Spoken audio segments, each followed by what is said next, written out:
Good morning, everybody. It's nice to see you early morning. I welcome you for 3-day online FDP on embedded system design using Intel SoC FPGAs. This idea actually was given by Mr. Padmanaban K, who is a program specialist Intel Programmable Solutions Group from Intel Technologies Bengaluru. Once he called me and asked me whether I can host such FDP.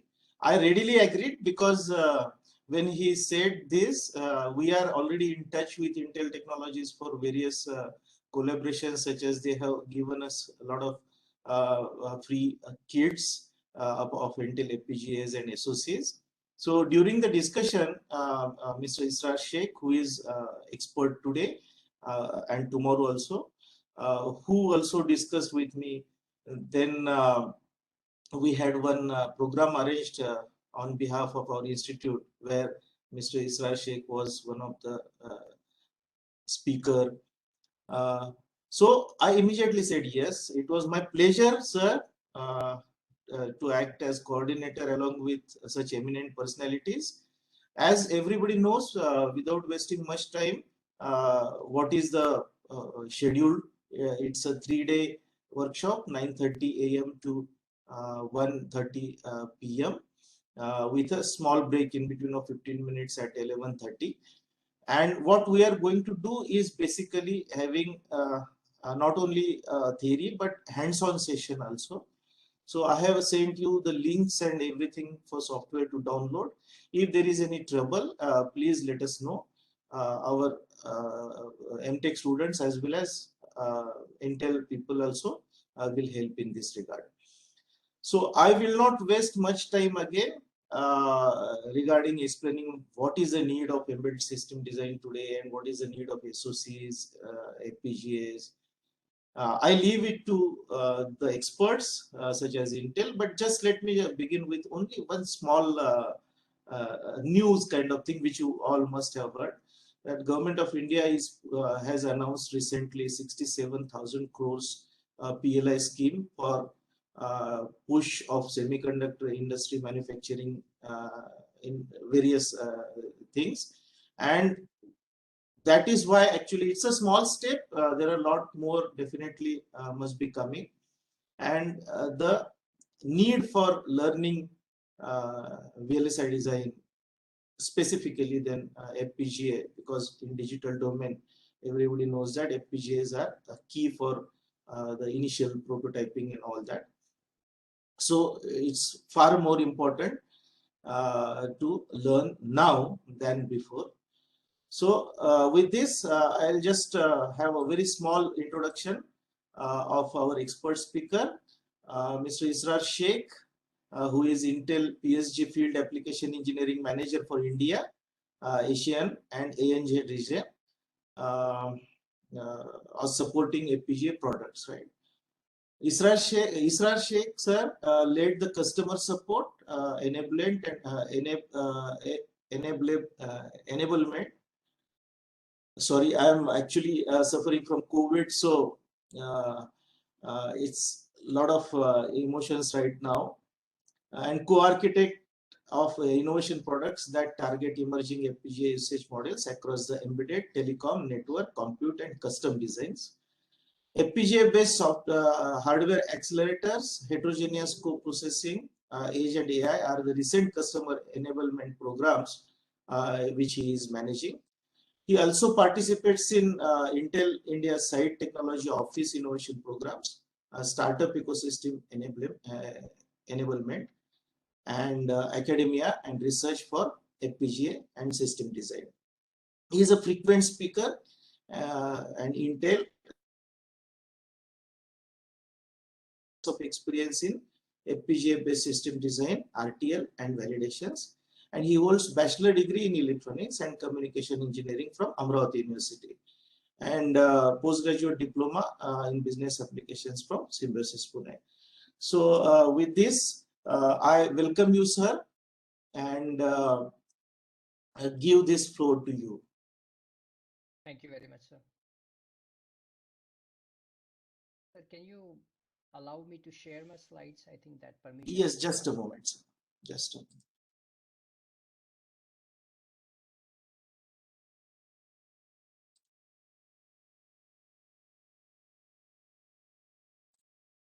Can you see the share button now, sir? Yes, yes, I can see it. I can see it. Okay. And if you can speak a little louder, it will help us. Yeah. You can see my slides, sir? Yes. It's visible, yeah. Let me start it.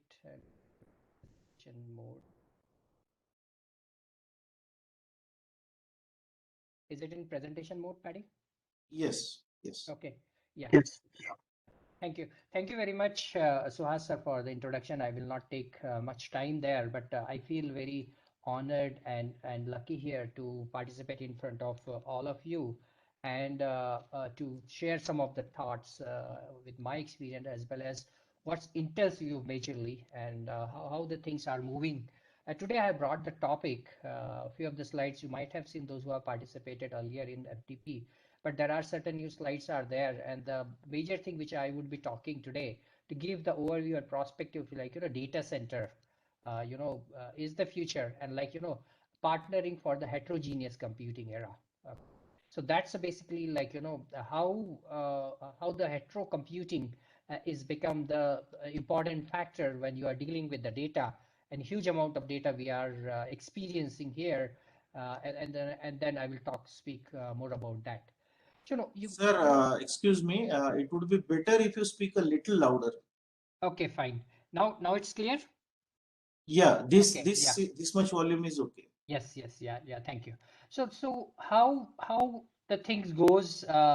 Compute democratizations. Okay, you people must have been aware that this term goes with basically the definition of that the digital technology and the uses of technology with the end user. And the technology which I'll be talking here, and it's not just belong to the developer, it belongs to the end user, their experience, getting a feedback, and how you are improving the product, and then again coming back the new feature, a new product to the end customer is basically a cycle. If we have seen earlier, how the mobile era has been kind of a disrupted the market. Okay, if you see, I'm talking here the three big economy of the world. India is one. If I talk about 2019 to 2020, and what's this data around to 2021 is basically 846 million of subscriber for the mobile. Okay, is available. It is basically whether we are using smartphone or a mobile, any other terminal devices and all. So we have 6 million users. In that, from 2019 to 2020, I have data for that. I think we have around 40 million subscriber has been added. If you see in middle, it is basically a China, that particular economy where around 950 million users are there as of 2021. And in that, if you see, around 25 million has been added, And at the right hand side, if you see that this is basically America, US, North America geography where 405 million subscribers are there, around 16 million got added in 1920, that particular time frame.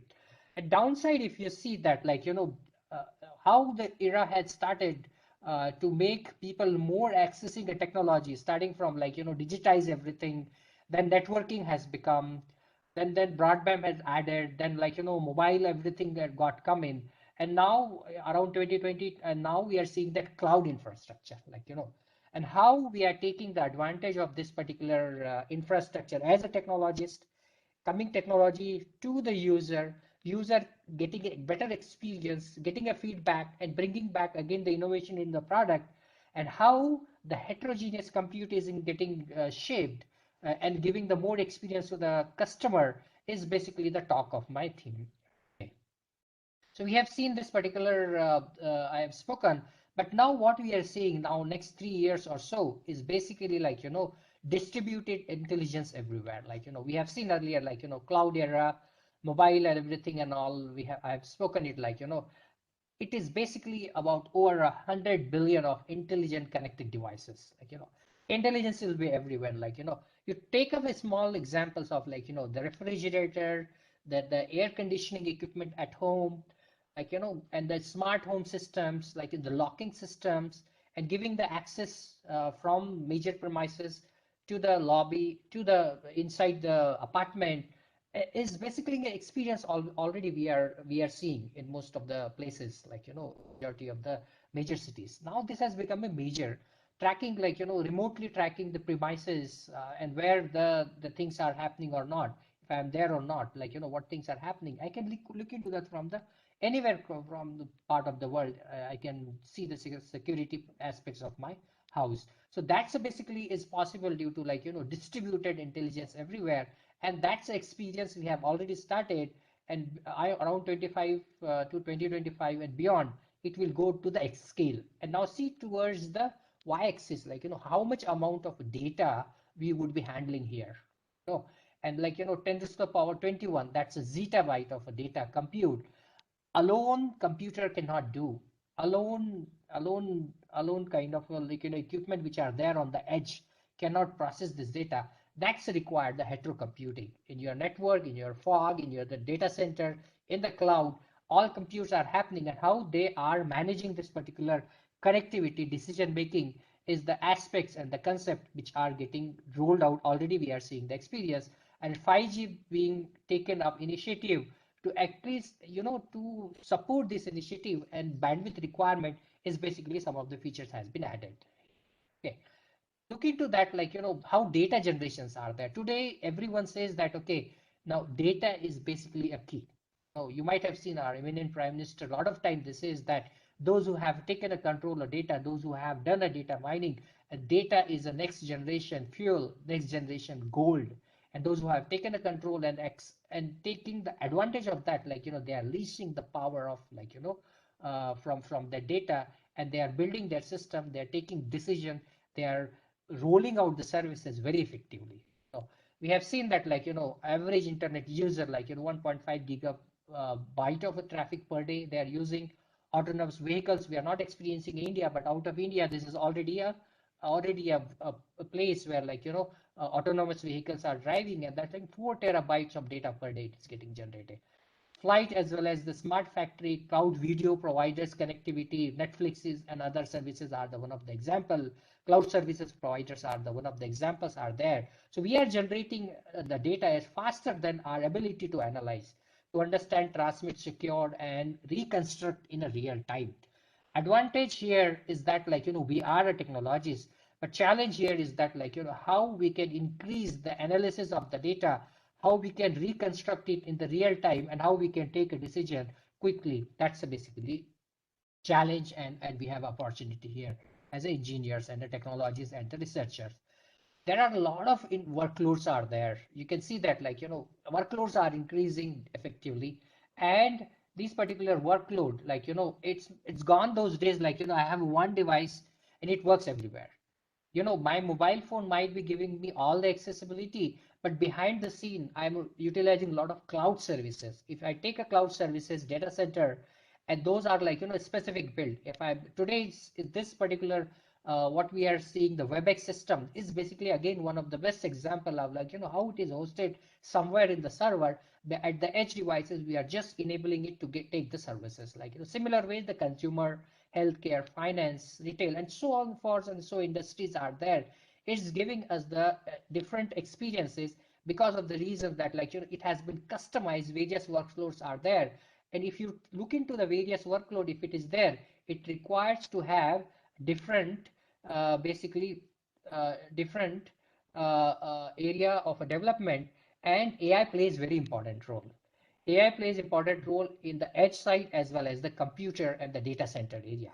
So this is the example of a data center. Like, it doesn't do the work which was the earlier era of, like, facilities, networking, hardware, software, operation. No, it has different attributes and features which has been enabled today. Virtualization, containerization, how effectively the nodes and the accelerator servers and then the specific hardware which are available and how they are using it. Like, quality is the services. If I meant that, okay, the services will be available, this which are the downtime will be there, and then this much time we will take you to get you the services is the another aspects, Reliability, accessibility, serviceability, security, power management is the another area which we are seeing.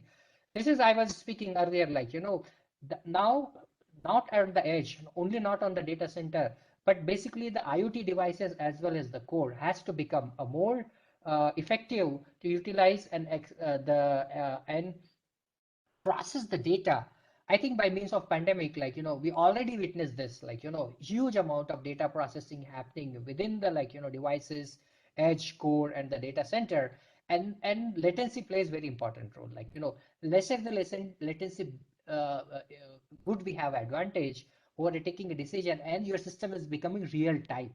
Why we call it as real time operating system? Because it takes real time decision. Like, when we are, for example, like, when Isro is launching a satellite, like, that's a real time, like, based on the temperature, like, the water shower starts based on the kind of, like, pace where it started, like, different control systems actuate and start functioning, like, that's one of the best example of real time, like, again, one real time example which might be experiencing some of the metros, like, traffic management, like, looking into the traffic, like, where it has more, they manage the time at the traffic signal, whether to release early or whether to wake them wet. And at the same time, like, to understand, like, if someone is violating, like, detect that particular instance, that vehicle, and notify it or send the ticket online. That's one of the examples, like, in a lot of metros it has been kind of, like, on the model basis it has been deployed. Smart city is the one of the example. Another, a lot of smart cities are there, or government of India's initiatives are there. That's another example is there. To accelerate this into a data center, we spoke about, like, edge, cloud, IoT, and the data center. So data center required, like, very different kind of equipment which can help in manage different intelligence in the network, now, for example, like, how to make use of, like, general purpose CPU or AI machine learning based XPUs which are there, different architecture, whether it can be GPU, it can be FPGAs, how shared memory or the storage has to be used, like, how the accelerated service has to be required. This required a specific hardware which we call as a IPU, infrastructure processing unit, and then it manages this particular services, this kind of, like, applications, and it frees up some of the majority of your cores from the CPU. And how we are bringing this particular application to this particular area where we are doing the innovation while designing a system, like, that's one thing. Another area of acceleration is basically, like, we have spoken about the diverse workloads are there. And workload, if you're trying to do and accelerate on one architecture, maybe, like, CPU, like, you may get the outcome, you may get the efficiency, but probably you might be using more cores, more available resources, compute power. But rather than that, like, if you understand which kind of workload is there, whether it is good suit for your CPU, continue to do that, but it is good for the AI application or GPU or the special kind of architecture, like, FPGAs are good one, like, so this is basically, like, diverse workloads are there, which is basically a future. And then which includes vector, matrix, spatial, scalar, and architectures like, CPU, GPU, AI specific devices, and FPGAs are the accelerator. Based on that, we have to choose which we have to go in. What is basically the programmer's challenge is that, like, if you bring all this particular compute to the hetero computing, like, my middleware become, like, area where I have to focus and bring various APIs, various basically, like, drivers to integrate, middleware from where to manage it. But what one API gives you, important thing is that, like, this is the industry initiative, one of the programming model, and Intel is one of the lead contributor in this particular consortium. It allows you to have no worry on that, like, how I can manage middleware, how we can manage firmware, drivers, and BIOS. Rather than that, like, this all has work been done for you. you can directly concentrate on accelerating your workload on this either CPU, GPU, FPGA, or accelerator along with your CPU. And this kind of process, when you are combining your workload to accelerate on combined other than the CPU, is a heterogeneous computing. And that has been basically enabled here. You can use like C++, your workload code which has been coded, Python, SQL, OpenMP, Fortran, MPI, and even including like Python also is here in this. Okay. So now if you see that like huge amount of like industry efforts are there. Intel has also contributed, as I told, it is the lead contributor and in consortium, and a lot of like libraries has been converted, can be having like for the math functions, threadings, data parallel, C++, machine learning analytics, DNN, machine learning communications, video analytics. These are some of the things to be known in. And then like middleware, a lot of the framework has been integrated in, starting from TensorFlow, PyTorch, MXNet, and directly like the Jupyter Notebook also has been enabled here, and you can see that like OpenVINO is also part of that. So this is one of the initiative, and the tool which is now available, beta version, you can take the access of that. Maybe Paddy will be talking more on that, and you can bring your workload and choose whether either of one hardware which are available out of 4, and then you can try to see that like how the performance of that your workload, and which will give you the better efficiency when you are doing the hetero computing.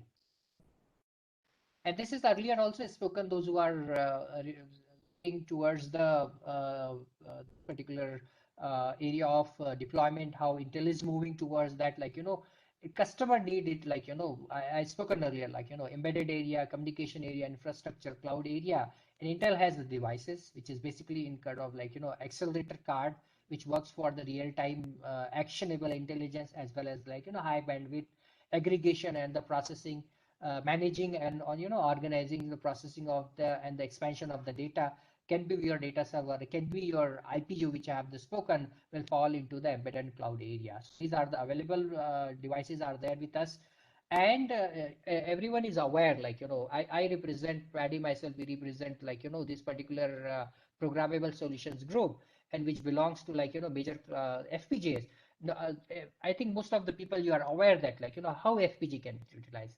It is basically a devices which can be utilized for your designing the system, which is basically into work, whether in the board support packages, edge computing, or to the machine learning, vision learning, like towards the data center, compute, cloud service provider, 5G, military, aerospace, defense. Further, like we have seen good amount of like acceleration 5G area network, whether the core network, some of the critical workload we are accelerating, communication also. And the ESIC is the one of the product. Once you are done with this, your development, we will take up this particular product to the hardwareization, and can be a structure as it can be made it. Paddy will be talking more on this particular area to you in next 3 days. We have the program which we can partner, and this particular college is one of the partner here. We have the good opportunity here to use one API along with the FPGA. What the standard kits and all are there. IOFS is also one of the area which open FPGA stack, which is we will be releasing soon, and then along with the Intel University program, which GSS College is one of the partner. What we do is that some of the startup ecosystems are there. If they need some of the trained people, we bridge them to get like so Intel is committed to accelerate innovation research through the collaboration here. And in the last year, some of the initiative which we have done it, like over the 25 institutes we have added in last year, 1K faculty plus 2K students we have trained here, similar kind of FDPs and focused program. And we have done like high impact research. This is the second year FPGA has included in that. Other programs are also active, and in industry, the incubator, academia, like COEs also has been established to make sure like the IP ecosystem and other thing has been developed here. Like to summarize here, I would like to say that like diverse workload across the cloud, network, edge are available here. Heterogeneous computing, to take advantage of architecture and associated software program to upskill here. Scalar vector matrix special architectures will coexist to maximize compute and minimize the latency of XaaS services, various services as a services. One API unified and simplifies the programming language. Intel FPGA offers very edge to cloud and the embedded custom applications. And we have a unique opportunity here, to partner with academia like this particular college. We are open now. This year, we are opening a lot of other colleges to come into this particular program to skills upgrade into the skill and the ecosystem development around the one API and the FPGA based system. Then R&D project, which you might be working from the government initiative, various workloads are there.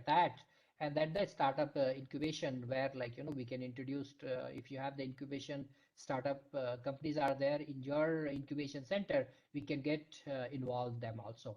So here I stop. Not sure, I might have taken some more time, but that's a slide which I have thought to share with you. Suhas sir, pass on to you. Thank you, sir. Thank you very much. So this is a brief overview of the need for FPGA right now, as well as how deep the FPGA and SoC have gone in this particular area of artificial intelligence, cloud, IoT, and everything. So next, I will introduce our another speaker, Mr. Padmanaban. So just give me a couple of seconds.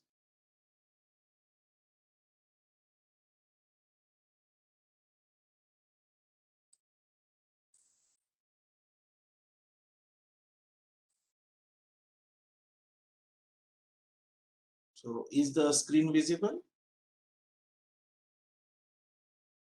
Yes, it's visible. Yeah. So Mr. Padmanaban K is a software enabling and optimization engineer in customer experience group at Intel PSG Program Solution Group. He is a software. Prior joining to Intel, he worked as a chief faculty at Sandipani School of VLSI Design, which is a training division of Coriel Technologies, Bangalore, and also as assistant professor and project coordinator in MS Ramaiah School of Advanced Studies at Bangalore. He has a postgraduate degree in applied electronics from Anna University, Chennai, and has more than 14 years of experience in digital design for both FPGA and ASIC. So with this small introduction, I hand over this session to Mr. Padmanaban. So please give me a couple of seconds so that I can make him a presenter. Yes, sir. Thank you.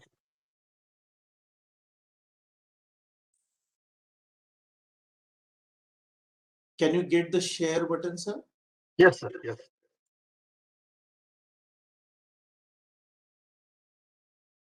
Able to see my screen, sir? Yes. Yes. Yeah. Thank you, sir.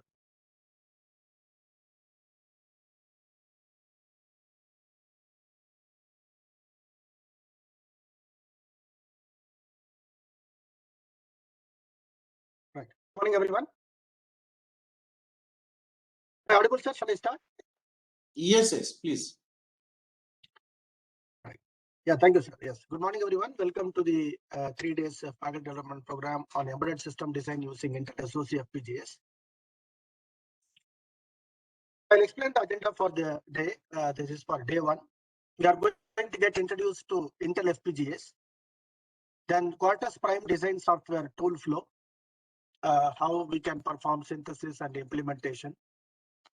And then we have a remote console lab. So how to apply virtual labs with remote console. So these are the 3 major objectives which we are going to learn today. Right? We can have discussion on the Intel FPGAs and the Quartus Prime design software, how to use the software. And then we can also apply the remote console logic for the design, FPGA design, what we have generated. Right. So as Professor explained, we have already shared the details of downloading the software and the installation instructions. So even if you have any issues with that, we can try to resolve. And it would be a session where you can also do hands-on and get an experience with FPGA design. Let us spend some time. Excuse me, Yes, sir. Padmanaban, Yes, shall I make everyone to unmute themselves if they have any doubt, or Yeah. they should ask in chat window?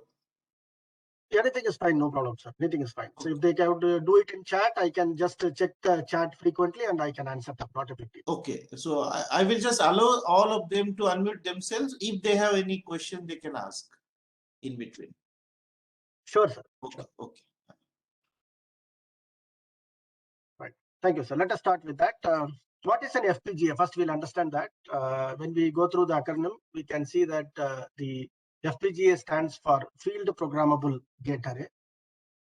Now, if we get into the details, like what is that Field Programmable Gate Array? Now, let us expand that and understand that now gates refers to the transistors. So when we say these are the tiny pieces of hardware on a chip that makes up the design. So now we are going to understand that what is that gate and what is an array and what is field programmable. Let us expand that in detail. So when we say array, that means there are many of them manufactured on the chip. That means many means billions. You can see that there are multi-billion, right? So that transistors that are present in the same chip. They are arranged into larger structures, as we will see. That means now when we say field programmable, means the connections between the internal components are programmable after deployment. That means when we say field programmable, that means we can see that the field programmable, that FPGA, that is equal to programmable hardware, which is reconfigurable. That's what we are understanding from this discussion. Right, let us explore a little further to understand the architecture of the FPGA. So how can an FPGA become and what do you want it to be? Let us understand that in detail right now. The FPGA is made up of small building blocks of logic and other functions. So now when we say logic here, that means we can see that there is in the digital logic design, we have combinational logic as well as sequential logic. The FPGA is made up of small building blocks of logic and other functions. So it has the building blocks of logic and other functions. What are those other functions? Let us explore that in detail now. Now, if you see the building blocks you choose, there are three important C's that are available. So for example, when we do verification, there are three important C's that are required for performing functional verification. So one we call that as constraints. The other one is called as coverage, and third one is called as checker. Exactly in the similar case, in FPGA also, there are three important C's that need to be involved. One is the building blocks you choose, how you configure them, and third one, how do you connect them? So these are the three important words, the C's that are required in the FPGA design. So first we understand that the building blocks you choose, how you configure them, and how do you connect them. Now we are going to understand that by choosing the corresponding components which are required, and how do you configure them and how do you connect them, by that we can determine what function, right, the FPGA performs. That we can definitely understand. Let us explore further better to understand the internal details of the FPGA component. When we see here, you can see which is the basic component of the FPGA. When we say, we call that as a lookup table, which is called as a LUT. You have lookup tables and registers. So these are the blocks which are used, right? So that is required to you to ensure that for modeling the pure combinational logic block, you can see that there is a lookup table, there is a register, and then there is a multiplexer.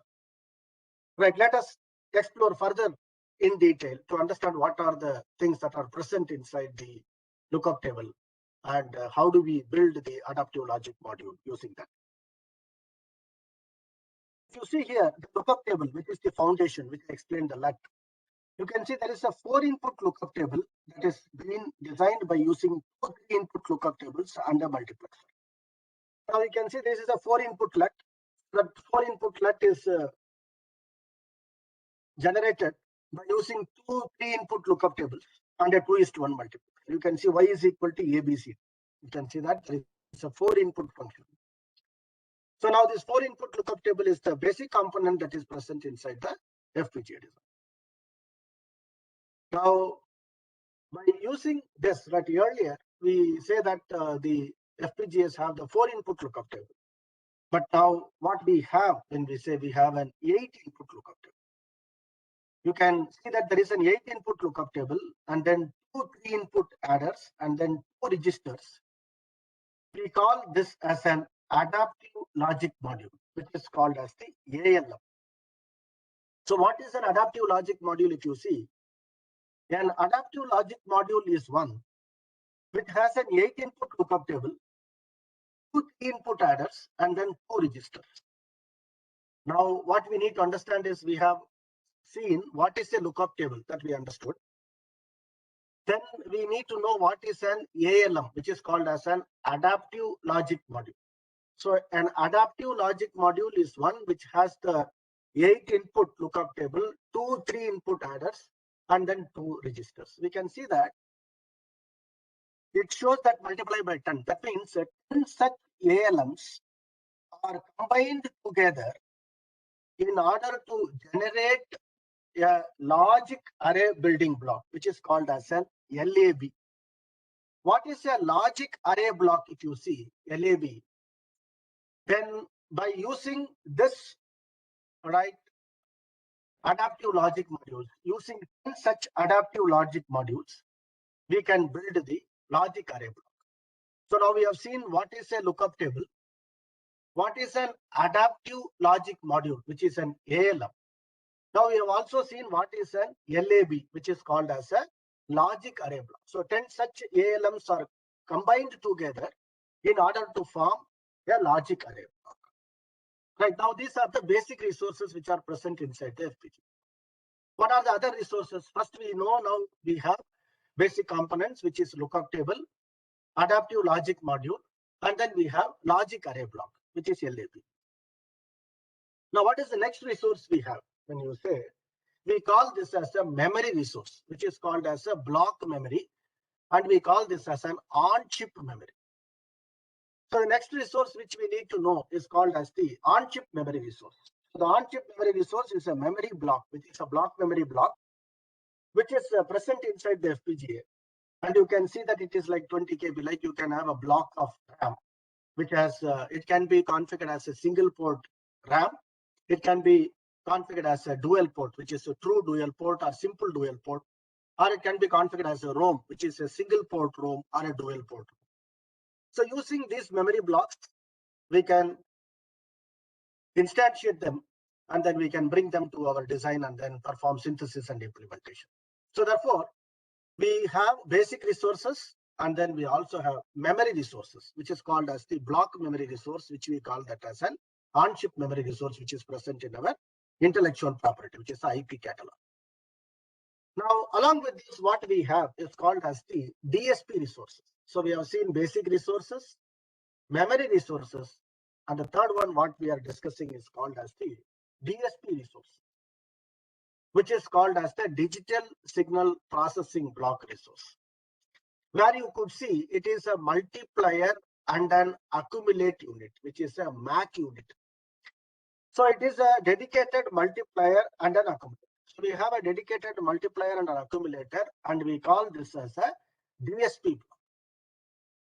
So you have a digital signal processing block, which is useful for performing multiplier and accumulate operations, which is useful for high-speed digital signal processing applications. So now we have seen basic resources. We have seen on-chip, which is memory resources. And then we have also seen the DSP resources, which is called as the digital signal processing block resources. Now we also have clocking resources as well as the input-output IO resources, which we will discuss in detail later. But at this junction, we can go through the basic resources. Like we have the basic resources, we have memory resources, and then we have the DSP resources, which we can get into the details for today's discussion. Now, when all these components are connected together, now then we connect all these components together. The blocks are connected with custom routing determined by our code. So now we are going to connect them together, configure them, and then we are going to implement our design onto the FPGA board. So we have to ensure that all these things, like what we have, what are the components which we have chosen, and then what are the components which we need to configure, and how do we connect them. So all the 3 C's are getting into the picture right now.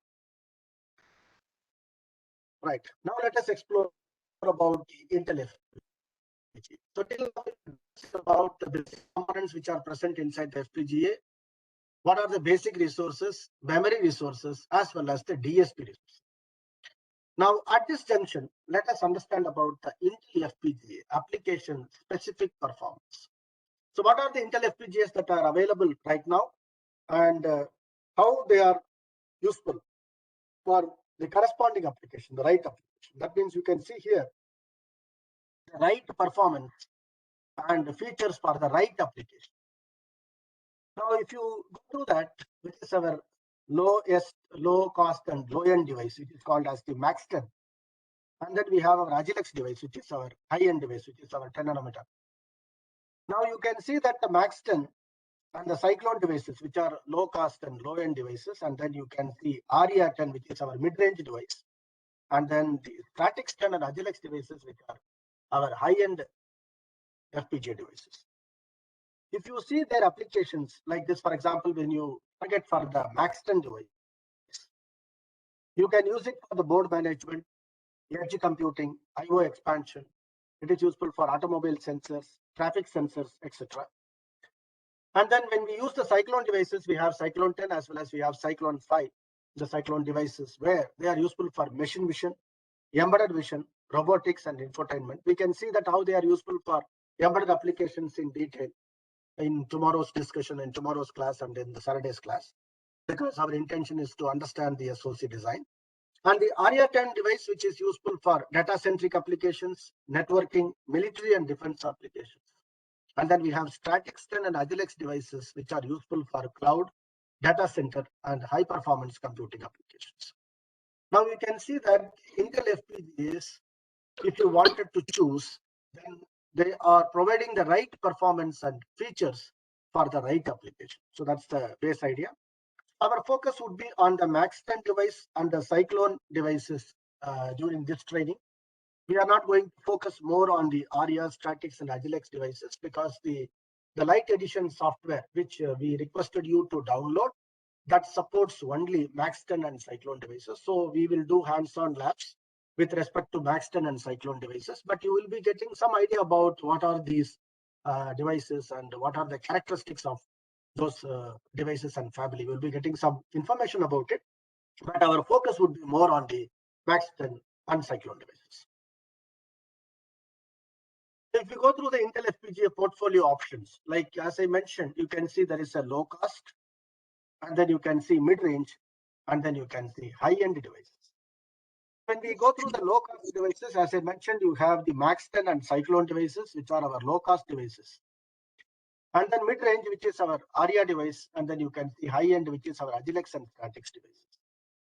So you would have wondered why we need to know about what is a lookup table, what is a logic element, all those things before we enter into the need for the FPGAs and its architecture. Now, if you go through that, here you can see it shows 6 to 120 kilo logic elements. You can see KLE, which is called as the kilo logic elements. Like you can see that the logic elements, like you can see when you say a lookup table and a register, right? So whatever I will explain, you have 4 input lookup table and a register, right? We can see that specific logic that you can go through that. So you can see the logic element, how many logic elements will be there when you say it has 6 to 120 kilo logic elements. Not only that, you can also see how many user IOs are available. And then it uses a soft CPU, NIAS 2. So there is a soft core processor and then hard core processor, which are present inside the FPGA fabric. Let us explore that in detail tomorrow. But then at this junction, you can see there is a NIAS 2 soft core processor because it is going to use the FPGA resources.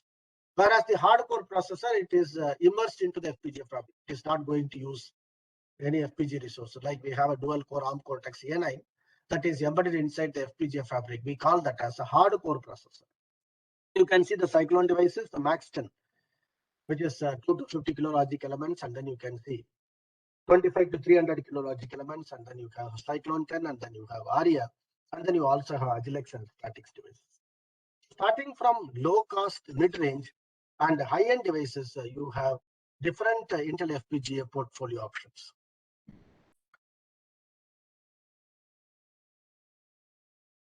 Let us start with the Agilex device, which is our 10 nanometer FPGA, which is useful for the data-centric world. This is the FPGA for the data-centric world. As we mentioned earlier, you can see there is a 10 nanometer fabric. And then you can see there is an EMIB, which is called as the Enhanced Multi-Die Interconnect Bridge that could be used. What is required for us when we say we wanted to process the data? When we use the FPGA for the data-centric applications, we wanted to process the data at a higher speed. That means you can see that it's providing you 40 T-flops DSP performance. And then we need to store the data. We should have more storage. You can see there is a DDR5 and a high bandwidth memory. That is the other one. And then we need to move the data faster. When we need to move the data faster, you can see there is 112 gig transceiver data rates that is available. So we need to process the data, we need to store the data, and then we need to move the data. So all these things could be possible with our Intel Agilex FPGA device. You can see there is a chiplet logic where you can see PCI Express Gen 5, and then you have the 112 gig transceiver. All those things are present inside the device. You can use our Agilex devices for data-centric applications. Right, so you can see that they are well suited for artificial intelligence application, which is called as AI. Now, which is our current trend, we are aware of it. Now you can see there is one OpenVINO as well as the one API. So Open Visual Inference and Neural Network Optimization Toolkit. That's what we have, our OpenVINO toolkit, which is used along with this Agilex devices. And then we have one API, which is useful for the cross-architecture performance, which was described in the earlier session. Now we have seen Agilex devices. Now we will move on to the Stratix 10 FPGAs and SoCs, which is our 14 nanometer device. If you see the Stratix 10 device family variants, we can see that there are different family variants that are available with the Stratix devices. You can see Stratix 10 3X. That means it has a 28 gig transceiver. And then we have Stratix 10 SX. S stands for SoC. It has a quad-core ARM Cortex A53. Right? We will discuss about in detail about these SoC family variants on Saturday. But then we will get an idea like why we call that as an SoC. It is an Intel SoC FPGA because it has a quad-core ARM Cortex application processor A53, which is immersed inside the FPGA fabric. Along with this, you can see Stratix 10X. That means you can see that it is having a 56 gig transceiver. And then we see Stratix 10MX, which is having the DRAM system in package. So all those things are present in the Stratix 10 device family variants. So what is the greatest advantage? That's what we need to know. We need to understand about what is the difference in the conventional architecture and what is the difference in the Stratix and the Agilex family. That's what we were very much interested in to understand. So what is required when we say today's challenges for system architecture? If you have a look, you have performance and efficiency. We have system integration. We have security.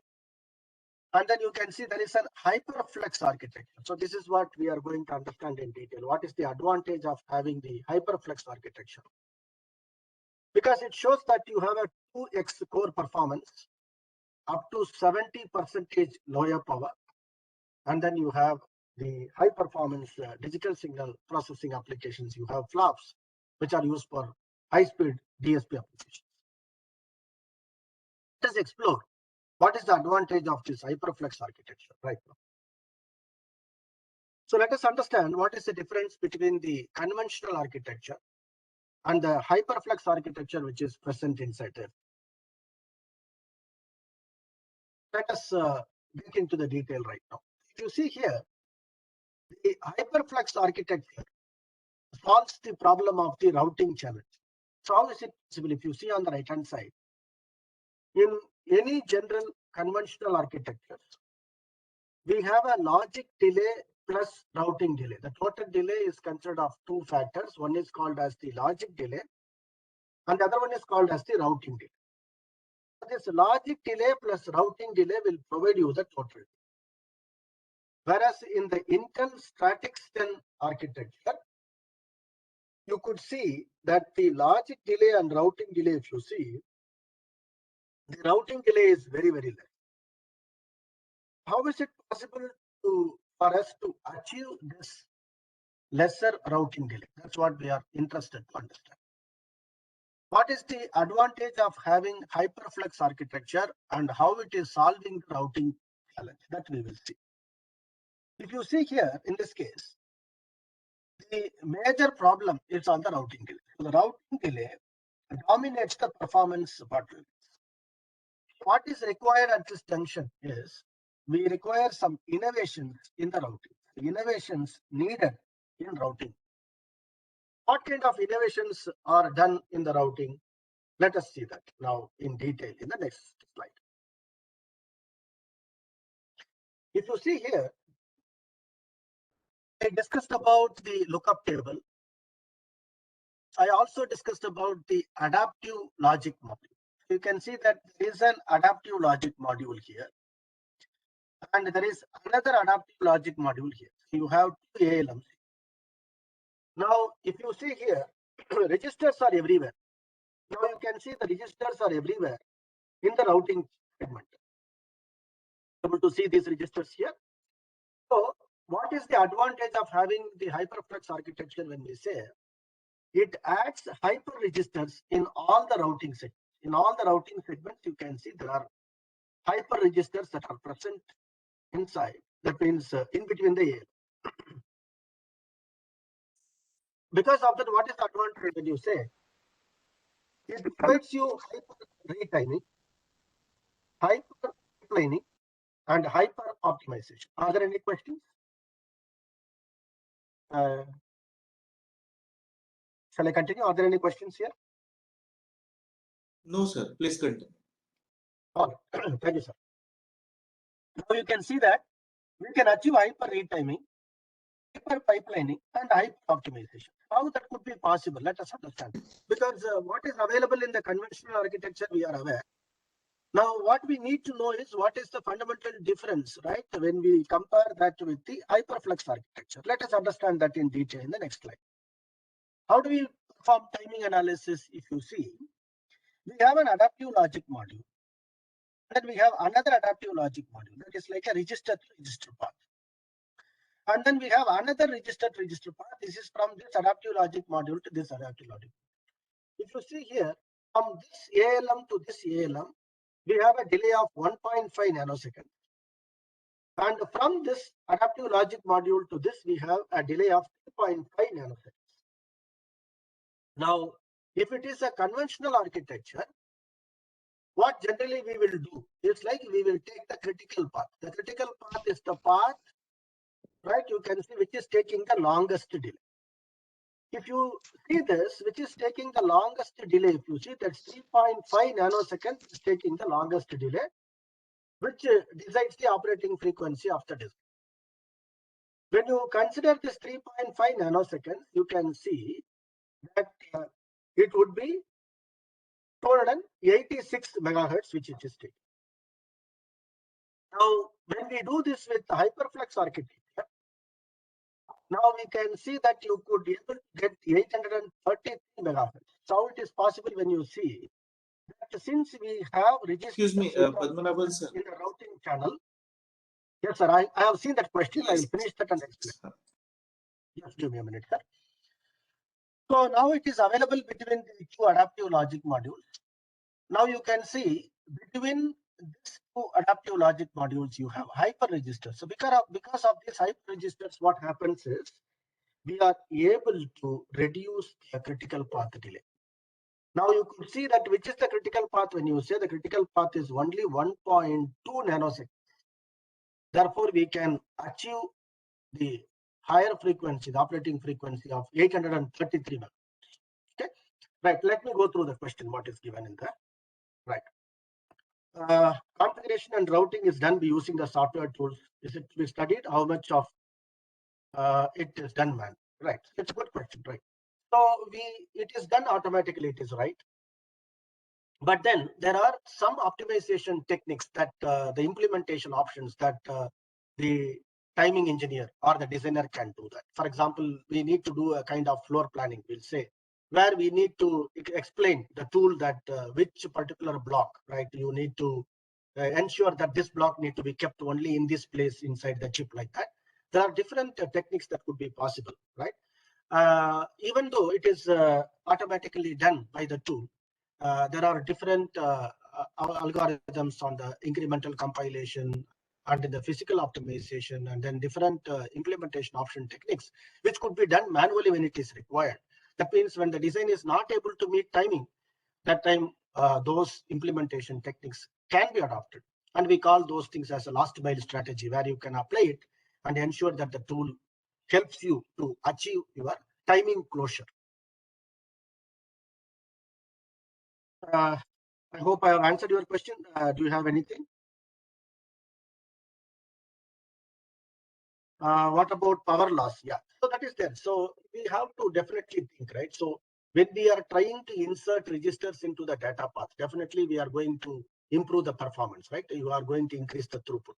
So we need to understand that how that could be done, whether it is to be done at the RTL stage, whether we are going to insert it and then ensure that we are going to improve the performance, or we can do that at this stage. So definitely there is always a trade-off between how are we going to achieve the throughput and performance.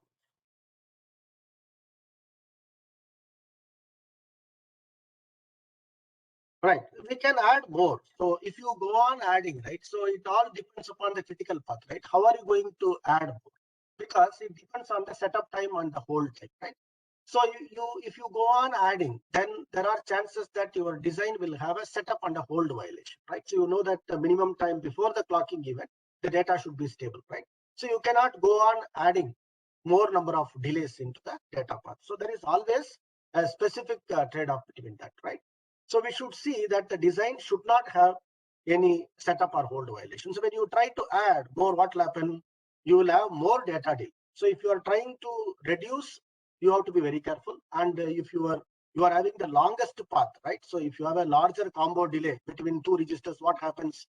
Then before the data reaches, the clock should not reach the register, right?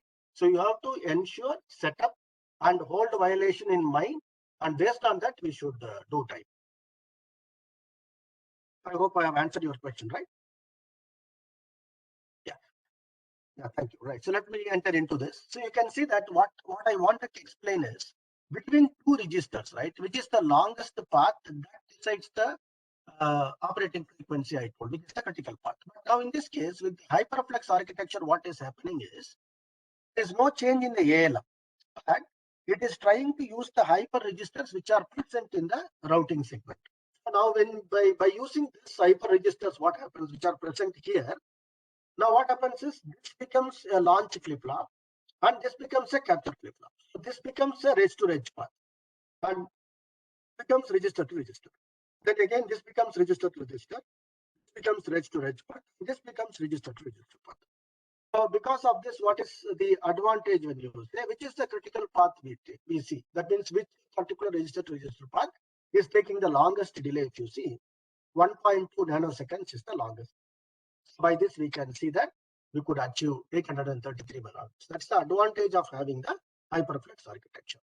Without that, in the conventional architecture, you can definitely try by modifying your RTL, because when you are writing a Verilog or a VHDL code, we knew that between two registers, we should not have a larger combo delay.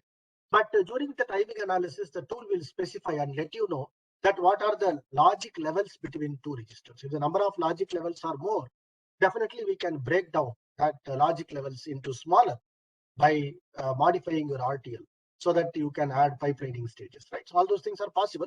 But in this architecture, what is the advantage is since the registers are already available in the routing channel, achieving timing closure would be faster than the normal method. That's the advantage. If you go through the Stratix SoC, you can see that we have the quad core processor, which is like you can see there are 4 cores. You can see that. And it is the highest performance SoC FPGA because you can achieve up to 1.5 gigahertz processor performance. That is possible with this. So let us explore that in detail in tomorrow's and Saturday's class about the SoCs. Now, let us move on to the mid-range FPGAs, which is called as ARIA10. Now, we have discussed about the Agilex, which is our 10 nanometer device, and the Stratix, which is our 14 nanometer device, and ARIA10, which is our 20 nanometer device. So, the Intel ARIA10 FPGAs and SoCs, when you say, we can achieve high performance and bandwidth, low power, and we have high processing capabilities. So how you can achieve high performance and bandwidth, low power, and high processing capabilities? That's what we are going to understand. Now, what is the kind of market? What is the kind of application we use the ARIA and Stratix FPGAs? If you see, the ARIA10 FPGAs and SoCs are applicable for data-centric applications here, networking, automotive, and IoT applications. So you can see the ARIA10 FPGA SoC and the Stratix 10 FPGA SoC, what kind of applications? If you see here, we can use it for wireline communications, wireless communications, defense, broadcast, compute storage, and medical applications. In all these applications, we could use them. So now when you use this for wireline communications, you can see that the logic is like, how do we use them for high-end acceleration and diagnostic imaging? And you can see signal intelligence, and then you can also see they're useful for video conferencing and cloud computing. In all these applications, we can use that. When it is power and cost sensitive, we can use ARIA10 devices. When it is bandwidth intensive, then we can go for Stratix 10 devices. What are the different family variants with ARIA10? If you see, we have 160K to 1.15 million logic elements you have. And there is an SX family, which is an SoC family, where it has a dual core ARM Cortex A9, where you can achieve 1.5 gigahertz. And ARIA10 GT, where you can get 25.78 gig chip to chip we can achieve. So now we could see that what are the special features of the Agilex devices we have seen, what are the unique features of Stratix devices. What is the unique feature of the ARIA device when you say? We have the first floating point FPGAs that is available with the ARIA devices.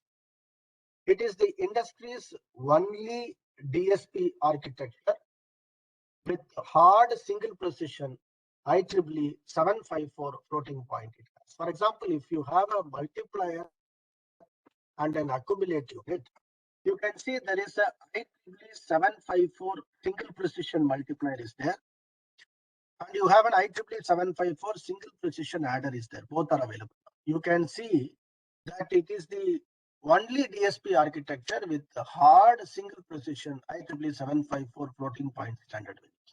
Because when we are applying it for digital signal processing applications, what is required for us is like we need to tune it for floating point performance.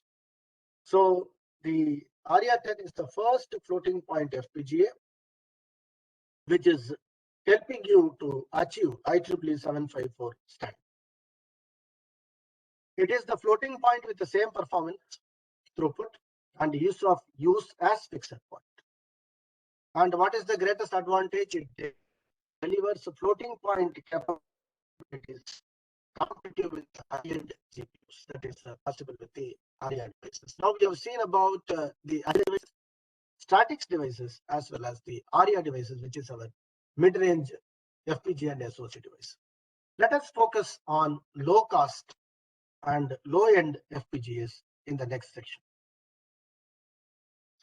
If you see the low-cost and low-end FPGAs, right, we have Cyclone 10. That means we have Cyclone 5 devices, and then we are going to discuss about the Max 10 device.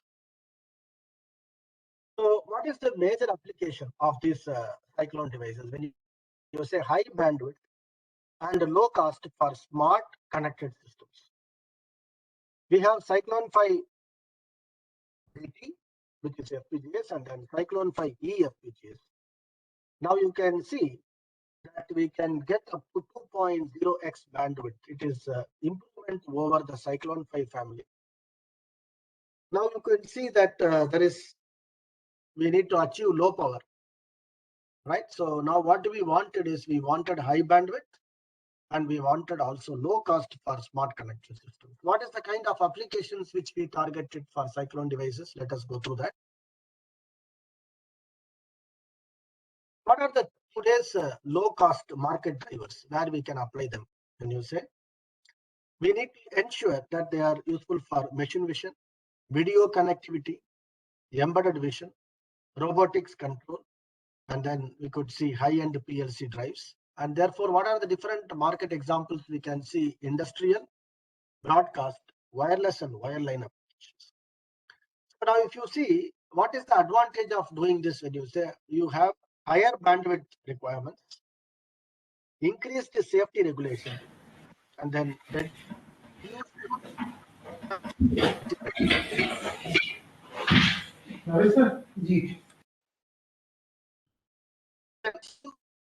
right, can achieve high bandwidth.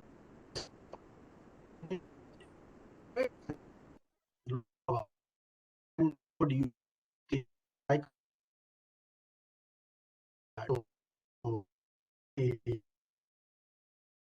Sir. Yes, he is back. Is my voice audible, sir? Yes, No, now, Oh, now fine. it is okay. 1 minute it was. Yeah, now it is fine, right? Yeah. Yes. All right, sir. Sure. Now let us understand the Cyclone 10 GX. So Cyclone 10, you can see that Cyclone 5 and Cyclone 10 GX, when you say, what is very important for us is like we have to see that we have to have the IEEE 754 floating-point single precision logic that is available here. Now, if you see what is very important for us, the first one is the productivity, the second one is the performance, and the third one is the resource efficiency. What we wanted is, first thing, we wanted the high productivity. We need to achieve the highest performance, and we should ensure that we use the less number of resources. That means we should ensure that the area should be lesser and the frequency should be more, right? And then it should take the least power. So how that could be possible? That's what we are trying to work out with the low end and low cost devices. And finally, we have Max, which are very important for us. We are going to focus on Max 10 first, and then slowly we will move on to the Cyclone devices. What is the advantage of Max 10 FPGAs when you say? So the Max 10 FPGA has the user flash memory. It has a Nias 2 processor, which is a soft core processor. And then you have analog blocks, you have digital signal processing blocks, DSP blocks, and then you have DDR3 and external memory interface support that is available here. So the Ultra FPGAs, right? And you can see that the Ultra FPGAs, that means Intel acquired Ultra in 2015. So we call this as Ultra FPGAs as Intel FPGAs now.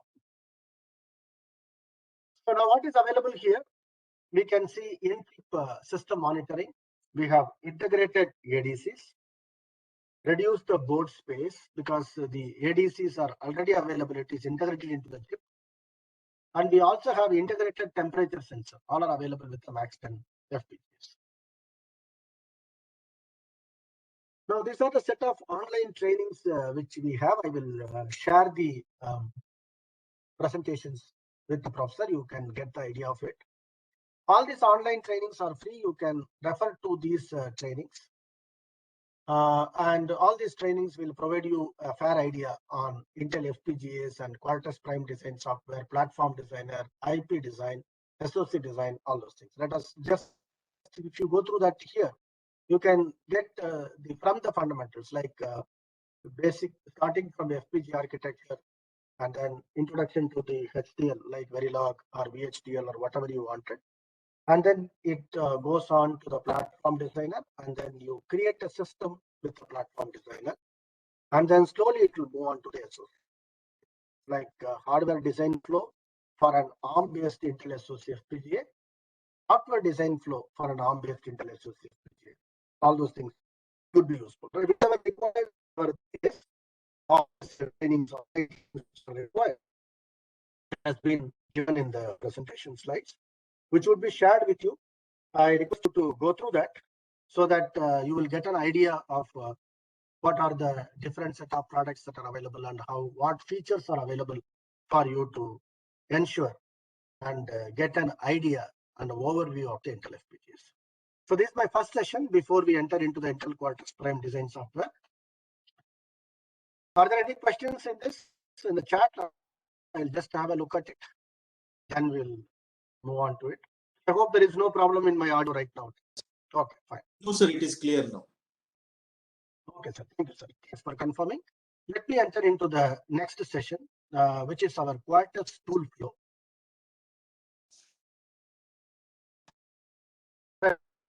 Before getting into Quartus design software, we have given you the instructions of how to download the software. I can just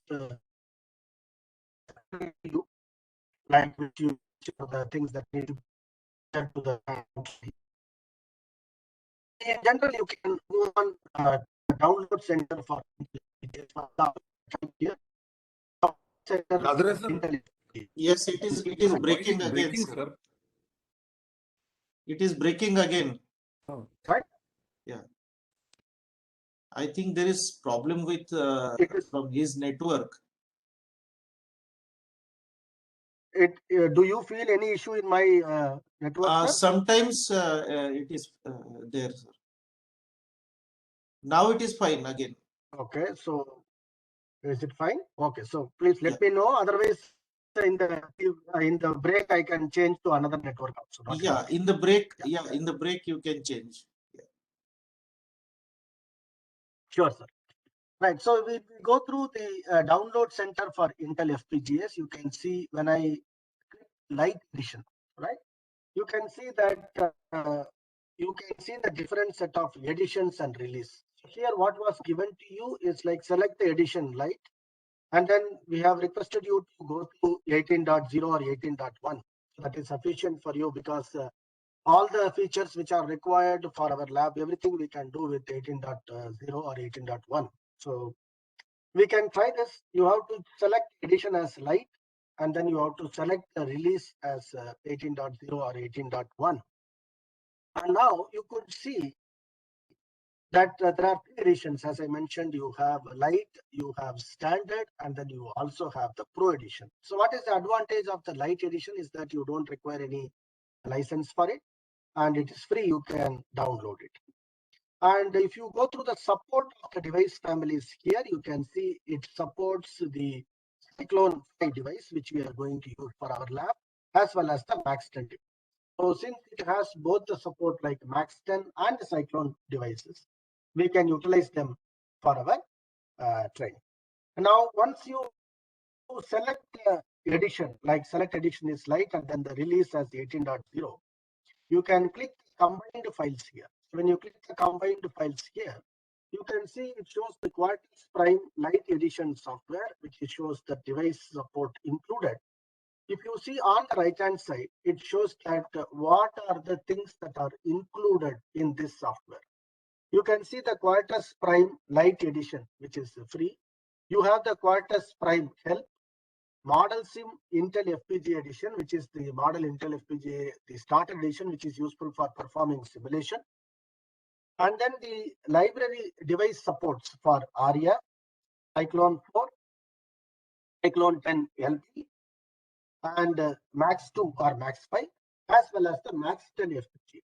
So all those things are available right now. You could see after clicking the combined files, you can click here what is included. This will give you a fair idea on what are the things that are supported by the Intel Quartus Prime Design Software Light Edition and what devices are supported. You can alternatively do one more thing here. You can click the individual files here. In that case, you can individually download them. For example, here Quartus Prime Design software, which is NIAS to EDS, and Model Sim Intel FPGA edition, which is including the starter edition. So you can download Quartus Prime NIAS to EDS, and then you have the Cyclone 5 as well as the Max 10 FPGA device support. Both are available. Sir, do you feel any problem in my screen or any explanation? Is there any issue? Is it fine right now? Okay, right.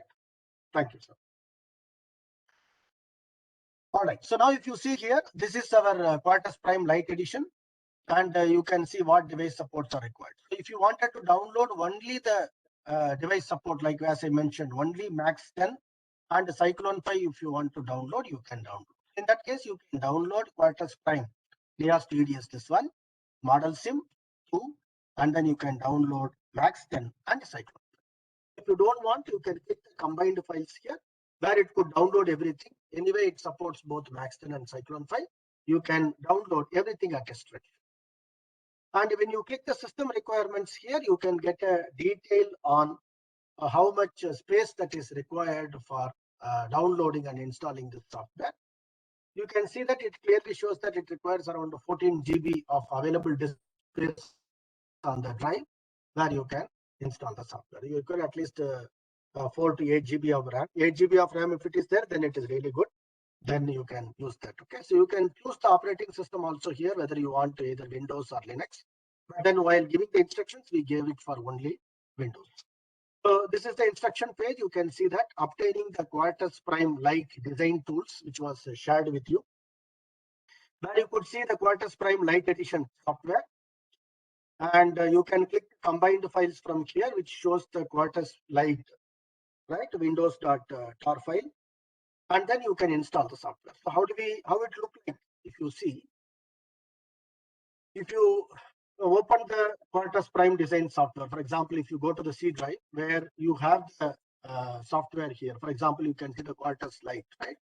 Once you have installed, you can go to the components folder. Here you can see that the Quartus Lite setup, which is 18.1, you can see that. You have to double click and then install this. So which supports you can see, right? Yes, you need to register on the Intel site, right? Because they will have your basic username and password, so that will help you to get all the products later. So every time you don't want to, get into it. So you can register once, and then you can directly take your credentials, and then you can start downloading whatever software you require. It is to understand that how many users are using and downloading that. So ARIA, you can see Cyclone. Then you can see Cyclone. You can see what are the devices that are support that is available here, right? So since, as I mentioned, you are going to use only Max 10 and Cyclone 5 devices, we can see that those two library support is already available. Okay. So this is important for you before we start working on the lab. You should have the Quartus Prime design software Lite version 18.0 or 18.1 installed in your laptop. Once that is available, then we can start working on the design. We can perform simulation, synthesis, implementation. And using our remote console, we can implement the design onto the board. Okay.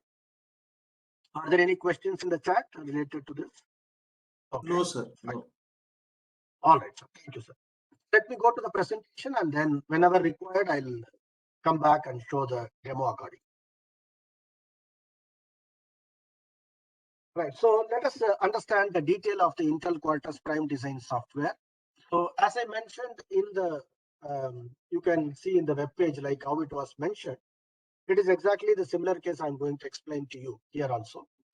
We have the Intel Quartus Prime design software, which is having the Lite edition, and then standard edition, and then pro edition. So if you go through the Lite edition, that supports Max 10 and the Cyclone 5 devices, as I mentioned. Standard edition supports the ARIA devices, and pro edition supports our Stratix and Agilex devices, our high-end devices. As I mentioned earlier, you don't require any license for the Lite edition, whereas in the standard edition and for pro edition, you require the license. Let us go through that here. The light edition, it supports the Cyclone and Max 10 devices. Standard edition, you can see that it supports Aria 10, Stratix and Cyclone and Max devices. Whereas the Pro edition supports Agilex, Stratix, and Cyclone devices.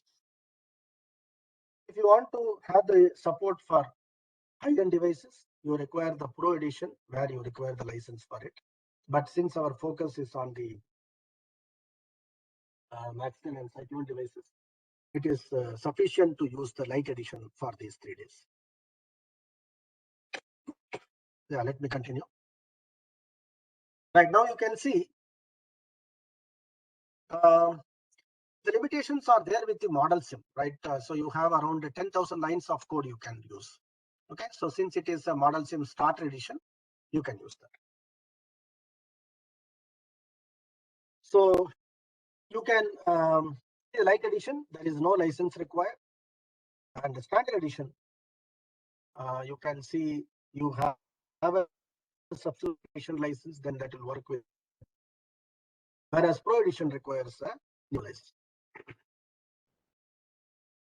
Right. What is the advantage of the Intel Quartus Prime design software? Right. So if you see here, it is a fully integrated development tool. We have multiple design entry methods. That means it supports VHDL, it supports Verilog, and then it also supports System Verilog HDL. So you can use any language here. And then logic synthesis, you can perform placement and routing, and then you can also perform the device programming.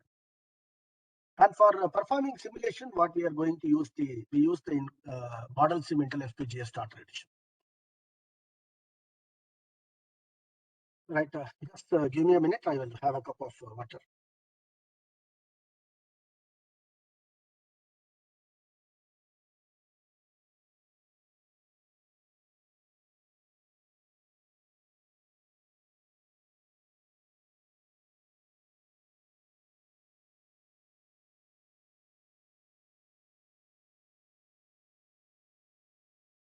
Thank you. I'll continue. Now you can see that it has multiple design entry methods, as I mentioned. We can perform logic synthesis, we do placement and routing, and we can also do device programming. And for performing functional simulation, we are going to use the model sim Intel FPGA Start edition, which is available with Quartus installation. Right, let us explore that in detail once I open the tool for you. Now, if you see here, we can do multiple design entries, and we can perform the project creation. It is better to have a 64-bit Windows or Linux system, right? And then you should have at least a 4 GB or 8 GB RAM. That would be better for you to use this software effectively. Okay? And we can do power analysis, we can do timing analysis, we can perform simulation, as well as hardware debugging. So I will show the demo of all these things in detail whenever we start working on the tool. So let us start understanding and see the features of the tool. Right.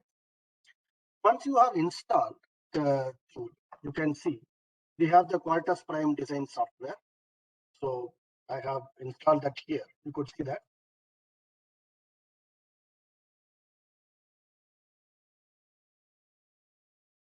So when you open the Quartus Prime design software, so this is our layout. You could see the project navigator, and then you have the compilation tab here, and then you have messages and errors console here, and you have the recent projects which you have already opened. The projects are available here.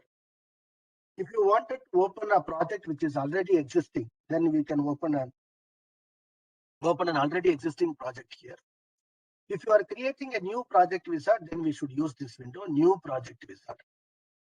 On the right hand side, you can see there is an IP catalog, which is an intellectual property catalog, where we have the basic functions, digital signal processing functions, interface protocols, memory interfaces and controllers, processors and peripherals, all are available for you, so that we can integrate them and then perform a system design. So that is also possible. How do we do that with the platform designer? I will show that in detail tomorrow. So now we can see, if you are opening an already existing project, then we should use the open project. But when you are going to create the project from scratch, then we are going to use new project wizard. Right. So what is another important thing which we should have, right, along with designing it? We require the details of the device, the target device. So let us start with the basic device. As I mentioned, we can go ahead and use the Max-10 FPGA, right, which is our DE10 Lite. So you can download the DE10 Lite manual. Right? So this is the user manual which you can download. If you open the DE10 Lite user manual, right? So this is on the Max-10 device. Okay, now if you see here, what is available in this DE10 Lite device, when you say, it has 10 switches, right? You can see 10 switches. There are 10 LEDs, and then there are 6 hexadecimal displays. You can use these 6 hexadecimal displays, 10 switches and 10 LEDs for performing all digital system design applications. So you can see that, right, you have 6 hexadecimal displays here, and then 10 LEDs and 10 switches, and then there are 2 switch buttons. All these things are available, right? You can download this DE10 Lite user manual, but it is easy for us to perform the pin configurations effectively.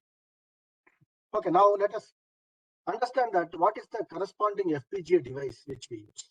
The corresponding FPGA device which we are going to use this year is the 10M50. That means it is a 50K logic elements.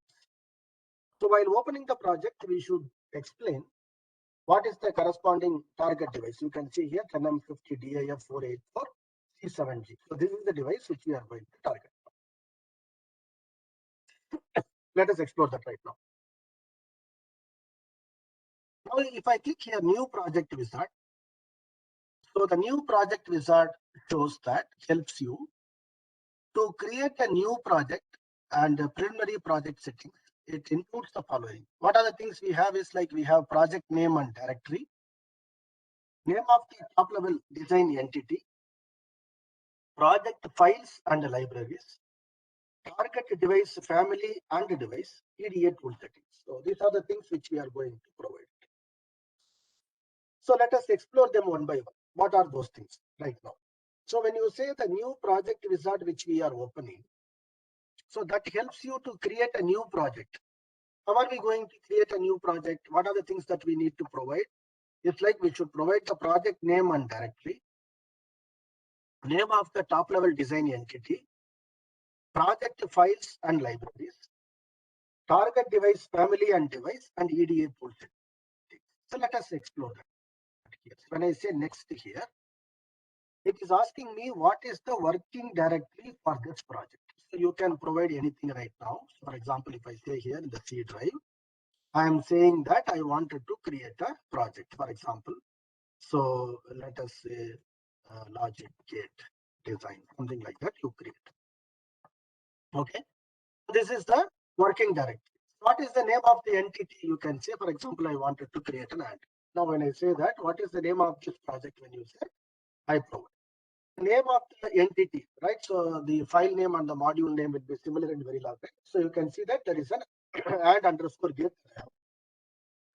So in the C drive, I have created logic underscore gate underscore design. What is the name of this project? I have given here and underscore gate. Now we should say next.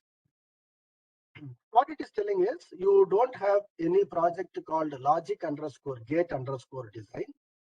Do you want to create it? You can say yes here. Okay. Now there are two things. One is you have an empty project, and then it is also showing you a project template.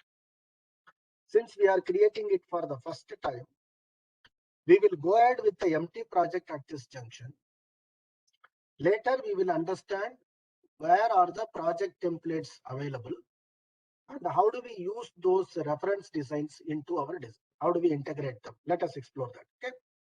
Since we do the first first example, let us choose the empty project, which is already by default it is chosen. Let it be like that. say next here.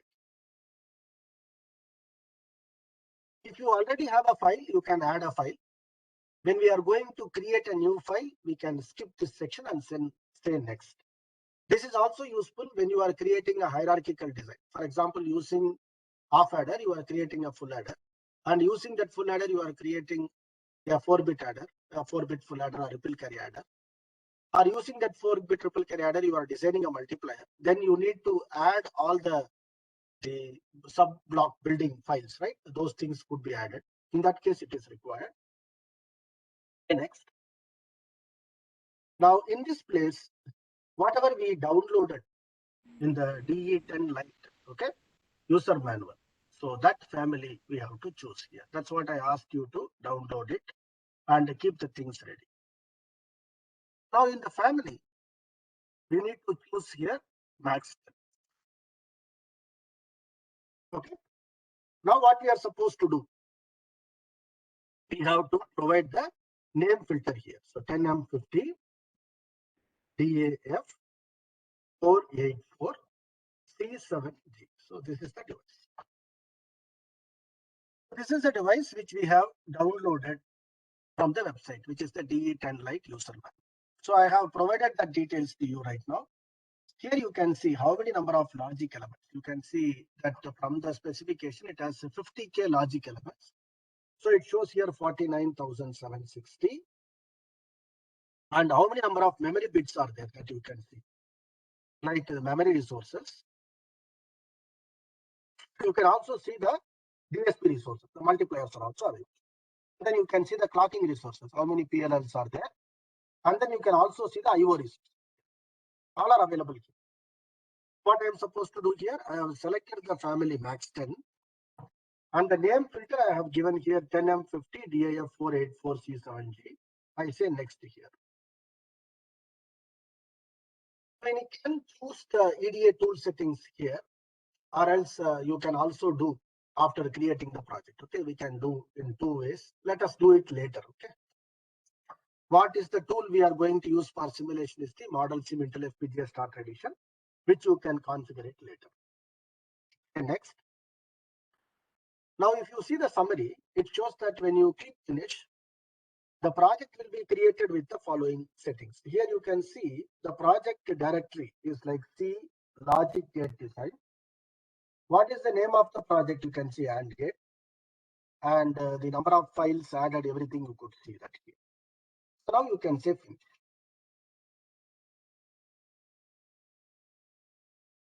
So what are the 2 things we should keep in mind is one is the corresponding device, right? It is a max 10 device, and then you should know the family filter. So that is sufficient. Another thing is like the file name and the module name should be similar. We have to create in such a way that they are having the same name, meaningful names. Okay. Right. Now, how do we create the file? So if you see here, it shows file new. As I mentioned earlier, it supports VHDL file, it supports Verilog, as well as it supports system Verilog. So now we are going to use the Verilog file. You can click here, Verilog HDL file. So, now when you say Verilog HDL file, right, we can start developing the code right now. So for example, I say module, that is the name of the module, right? And then we can say AND gate. So that's what we give. And what are the inputs? You can type here input A and then B. Those are the inputs. And then I have an output now. So output Y. Now what I'm supposed to do, I can assign Y is equal to A and B, and then say N word. What we have done now, we have taken a module, and then what is the name of the module is AND gate, and the inputs are AB and output is Y, and then we assign it right. Now we need to save this file. Okay, so now you can, after you complete this, you can save this file. So file, and then say save as. When you say save as, it shows that add underscore gate dot, which is an AND gate. Now, what is the first step we have to do here? It's like once you complete the file, you should check for any syntax or semantic errors. where we need to perform analysis and elaboration. If there is any syntax error right in the code, then you will come to know when you perform analysis and elaboration. So what is the logic? How do we do that? I will explain that to you right now. So if you see here, this is our compilation button. Next to that is called as analysis and elaboration. You can see here it shows start, analysis and elaboration. So what I have typed now is like I need to design this AND gate. So just a simple example. So I have given y equal to a and b. Now what we are supposed to do is like we should perform analysis and elaboration. So let me just do that.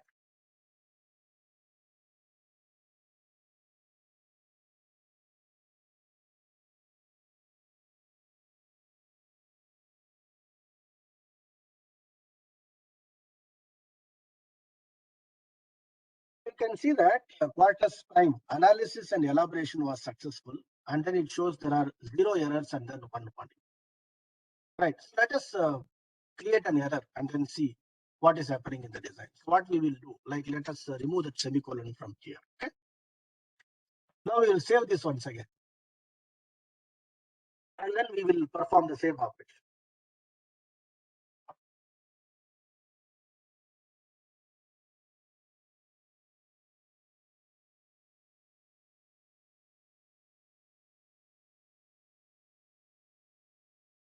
Now you can see that it shows the Quartus prime analysis and elaboration was unsuccessful. And then it shows that there is 1 error and 1 warning. So now if you see what is the error, right? Let us go through that here. You can see that Verilog HDL syntax error at AND gate in the 7th line. Near text end module expecting semicolon. That means it is expecting a semicolon. But since we have missed it, it is not able to compile the code. So now you can insert semicolon once again, and then we will save the code. Okay. And again, we'll perform analysis and elaboration here. So now you could have understood that what is the process of analysis and elaboration, what it does right now. It checks for the syntax and semantics, and it is also going to provide you the RTL script. Right. Now you can see that it shows Quartus prime analysis and elaboration was successful, and it shows that there are 0 errors and then 1 warning. Now what we can do is like we can go to the tools, and you can go to the netlist viewers, and then we can check RTL view. So tools, netlist viewer, and then RTL viewer. Now you can see there is an AND. So what is available right now? We can see the schematic of the design. So the code is translated into an RTL schematic. Now what we have done at this junction is like we verified that whether the code is providing you the correct RTL schematic. What is another important thing that we need to do, and the settings which we have to be very careful, is performing the simulation. When we are performing simulation, as I mentioned, with the Quartus Prime design software, we have the Model Sim Intel FPGA Starter Edition.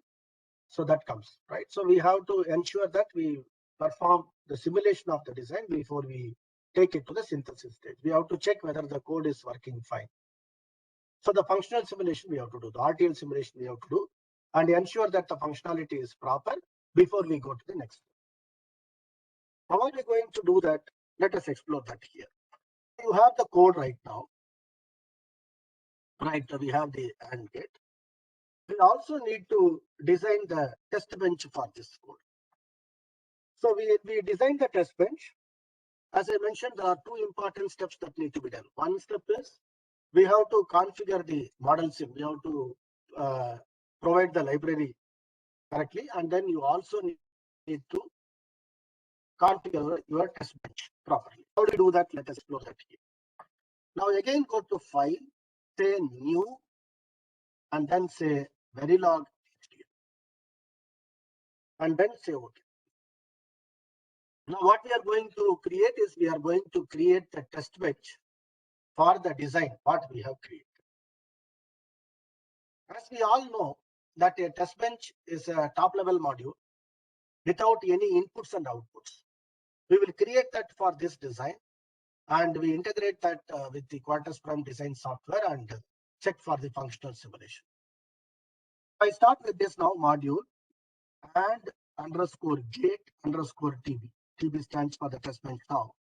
I have inserted a semicolon because you don't require any port connection, right? Because it's a top level module without any inputs and outputs. Inputs will be converted to reg and the outputs will be converted to wire. So as you all know that. So reg AB I have provided here and then I have provided wire. Now I need to instantiate the module. The module instantiation I gave here AND gate and then A1. And then I have to connect this input. Now A is connected to A only. B is connected to B only. And Y is connected to Y only. So these are the three things which we need to provide. Provided that now. Module instantiation is done. So this is our data type declaration. So data type declaration is done now.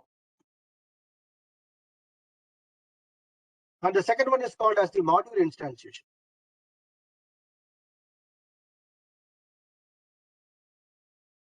So this is done. Now the third one is called as the procedural block declaration. We'll do that also.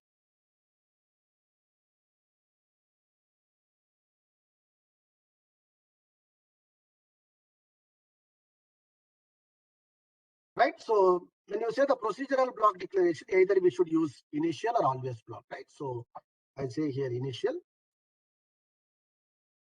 Then I can say begin. So for example, what is our basic values? Like we have to provide those things, right? So we can say A is equal to 0, B equal to 0. Then you can provide, like for example, after time units, you wanted to change A is equal to 0 and then you need to provide some values.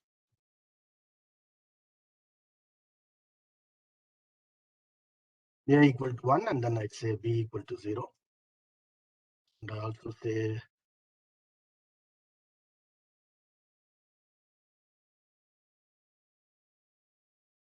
right. So we have provided the test cases now. And then we have all these test cases right now. Now we can provide the display statements.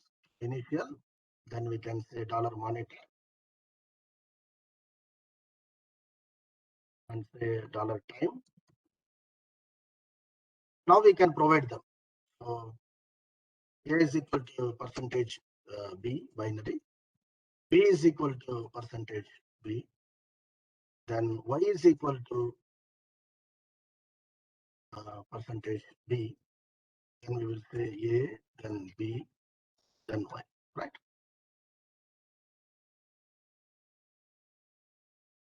We can see that we have also provided the display statements like $time, and we have given all these values right now.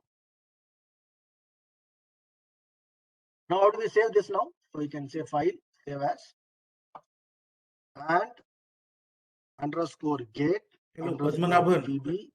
Padmanaban. Right? Yes, sir. Yes, sir. Yes, sir. A equal to percentage A. Right. This is binary, sir. I'm just writing in terms of binary. That's all. I got it.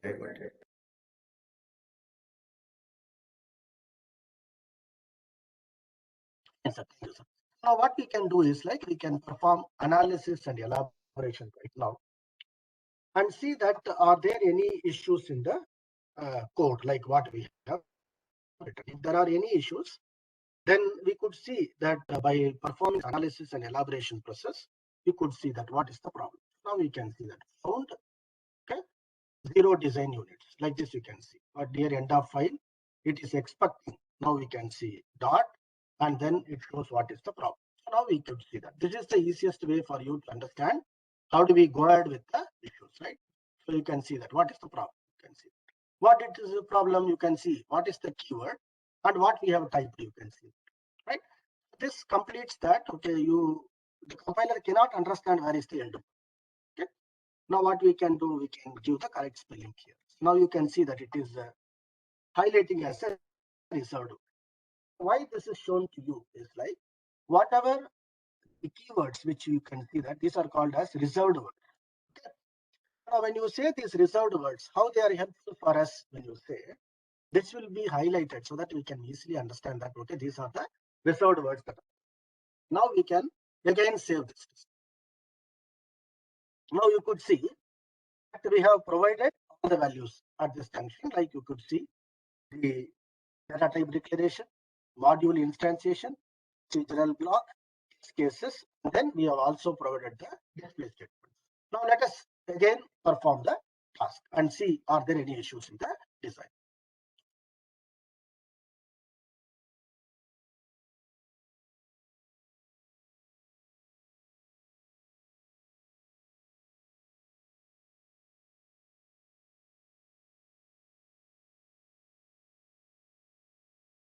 Okay, now you could see that it shows that it is successful with 0 errors and 1 warning.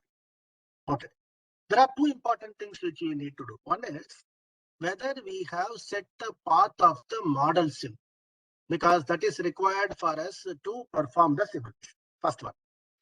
Second thing is you have to configure the test bench effectively. Both things are important. How are we going to check those two steps? I will show you.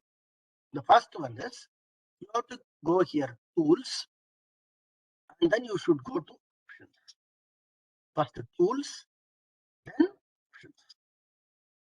If you see tools options, you can see in the first category, in the general, you have EDA tool options. In the EDA tool options, please ensure that the entire path of the model sim, where it is present in the installation directory. Okay, whether this path is present or not, please check. If this is blank, then definitely you will have an issue. Is the point clear to you? You will have a problem when you don't have this path. What is happening here? You could see that in the model sim. If I expand this, you could see model sim alpha, and you can see Intel FPGA Lite 18.1 model sim ASC Win32 ALO EM is there. So please ensure that you have provided this path correctly. If not, cross verify and whether it is having this path. If not, then you don't ensure. That means you cannot simulate the design. It will provide the error because the compiler does not know how to get the path of the model sim. So Sir, please, Padmanaban sir, yes, sir. Yes. please repeat this part. Yes, sir. That's what How I'm to assign. Yeah. Yeah. So that means if you go to the tools options and then EDA tool options, you can see there are 3 bullets, right? Right. If you click that, it will take you to the installation part. You can go to the installation part here where you have installed your file, right? So here you can see that inside the 18.1, inside this model sim ASC, you can see that, right? Win32. So this is the particular place which you should do. Select folder is there, just click it and say select. That is sufficient. So the compiler understands that Intel FPGA Lite 18.1 model sim ASC, inside that Win32 ALO EM. This is the entire path which is provided. Okay, so please ensure that you provide this. You provide this for the model sim alter. Right, if you provide it for both also, makes sense, not a big deal. Please ensure that this is available before you perform simulation. I hope everybody has got a clear picture right now, right? You just explain how to integrate model sim once again. Right. So yes, sir. So this is just setting the path. I'm going to create a test bench and run simulation. That time you will come to. This is just setting the path for model sim. No, just setting path also. Starting from which option you should check. I mean, that's what, sir. That's what I started. So we should click here, tools. Okay. Go to options. Go to EDA tool options. Tools, options, EDA tool option. Right. Inside that, you can see there are 2 boxes, model sim and model sim alter. Yes. Here, Model on sim. the right, yes, on the right hand side, you can see 3 bullets, right? Yes. You can click that and you can directly go to your installation directory. In the C drive, I have installed Intel FPGA Lite. Inside that, I have 18.1. Inside that, I have Model Sim ASC. Yes. Inside that, I have Win32 ALOEM. Yes. Go to that, click that and say select folder, sufficient. Okay. Right? So if you do that, sir, then this entire path would be available. Right? The compiler can understand that this is the path where Model Sim is installed. Okay. Right. So this is the first step. Okay. What is the second step we need to do? It's like we have to configure our test bench. Only then we can check the simulation. Right. So how do we do that? I will explain that also right now. So we can go to the assignments here.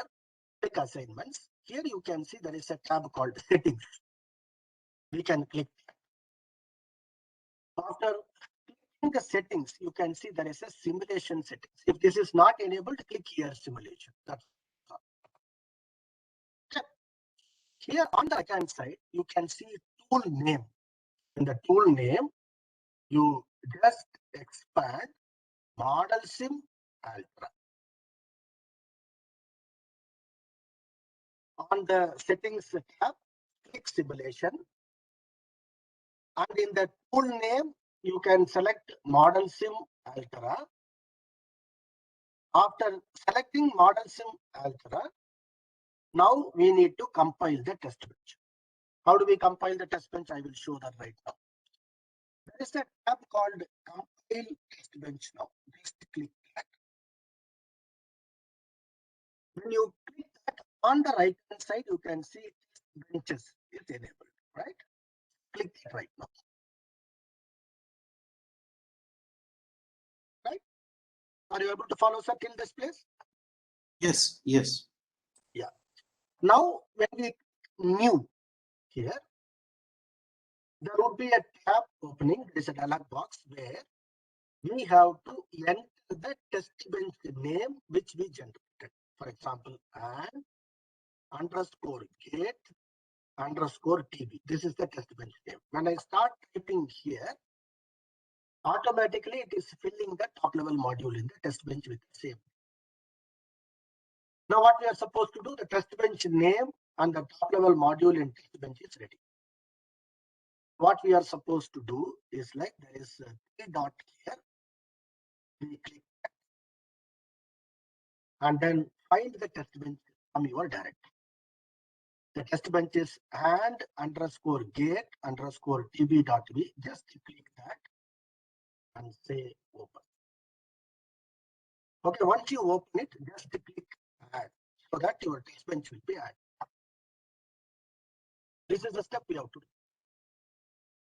So after providing the test bench name, the top level module in the test bench, click this 3 dot and locate where is your test bench. Select that and say add. Once you add it, your test bench will be available here. And underscore get underscore tb.b. Now you can click OK and close all the dialog boxes which are available right now. So OK, OK, apply, then OK. What we have done right now is we have done 2 important things. One is we need to provide the path of the model sim. And the other one is we have to configure the test bench to perform RTL simulation. Both processes are done. Now, how do we perform simulation? That we will see here. If you go to the tools here, you can see run simulation tool, RTL simulation. Tools, run simulation tool, and say RTL simulation. Click that. So listen carefully. Tools, run simulation tool, RTL simulation. When we do that, you could see the Model Sim Intel FPGA Starter Edition will open down. Right? You can see that. When we open this Intel FPGA Starter Edition Model Sim, it starts compiling. And now you can see the output in the console. You can see at 0 time unit, A is 0, B is 0, and Y is 0. At 5 time unit, it is 0. At 10 time unit, it is 0. At 15 time unit, when A is 1 and B is 1, you could see Y is 1. You can also see in the waveform, just maximizing that. Okay. So what we can also do is like you can expand it and then you can check the logic. So you can zoom this logic. Now you can see that. Here at 10 units, you can see that when A is 1 and B is 1, you can see Y is also 1. Now we have formed simulation using the Intel FPGA starter edition. These are the two important settings which we need to do to perform functional simulation effectively. Did anyone face any issues while setting up the library, that is the device path, as well as when you have setting up the test bench? Please let me know. Right, I will share the lab manual with you with a small example you can practice on your side. So it is just a simple example I have taken. There are 3 more examples which are available, which you can definitely try on your side.